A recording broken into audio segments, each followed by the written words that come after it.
Praise the Lord. எல்லாருக்கும் இனிய புத்தாண்டு நல்வாழ்த்துக்கள்.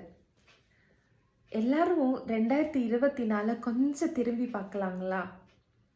எவ்வளோ பிரச்சனை, எவ்வளோ சண்டை, குடும்பத்தில் சண்டை, ஆஃபீஸில் சண்டை, கடன் பிரச்சனைங்க, கடன்காரங்கெல்லாம் வீட்டுக்கு முன்னாடி வந்தாங்க. பலவீனம், எவ்வளோ பலவீனங்கள் இருந்தாலும் நம்மளை கர்த்தர் அற்புதமாக நடத்தினார் இல்லைங்களா? அதுக்கு எல்லாத்துக்கும் இந்த நாளில் நன்றி சொல்லுங்க. இந்த 2025 நம்ம காலடி எடுத்து வச்சுருக்கோங்க. கர்த்தர் நிச்சயமாக நம்ம கூட இருப்பார். அவருடைய வசனம் அழகாக இப்படி சொல்லுது. சங்கீதம் 30ஆம் அதிகாரம் 5வது வசனம். அவருடைய கோபம் ஒரு நிமிஷம், அவருடைய தயவு நீடிய வாழ்வு, சாயங்காலத்திலே அழுகை தங்கும், விடிய காலையிலே களிப்பு உண்டாகும். அவருடைய கோபம் ஒரு நிமிஷம் தாங்க, அது அப்படியே மறந்து போகும்.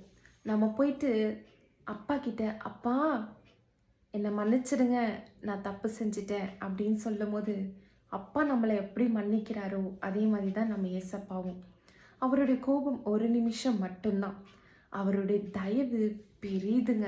2024 நம்ம எதுக்கெல்லாம் அழுதமோ அது இந்த 2025 நமக்கு ஒரு களிப்பாக இருக்க போகிறது.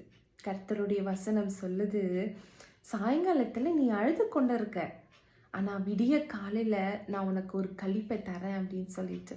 இந்த வருடம் உங்களுக்கும் எனக்கும் ஒரு ஆனந்த களிப்புள்ள வருடமாய் கண்டிப்பாக மாறும். அதுக்காக ஜெபித்து கொண்டே இருங்க, சரிங்களா? அவருக்கு நன்றி செலுத்தி கொண்டே இருங்க. ஏசப்பா, கடந்த ஆண்டு இதெல்லாம் எனக்கு நடக்கலை, இந்த ஆண்டு நீங்கள் எனக்கு நிறைவேற்றி கொடுங்க, நீங்கள் செய்ய வல்லவர், உங்களால் கூடாத காரியம் ஒன்றுமே இல்லைன்னு சொல்லி அவர்கிட்ட கேளுங்க. கண்டிப்பாக அவர் நிச்சயமாக செய்வார். God bless you. தேங்க்யூ.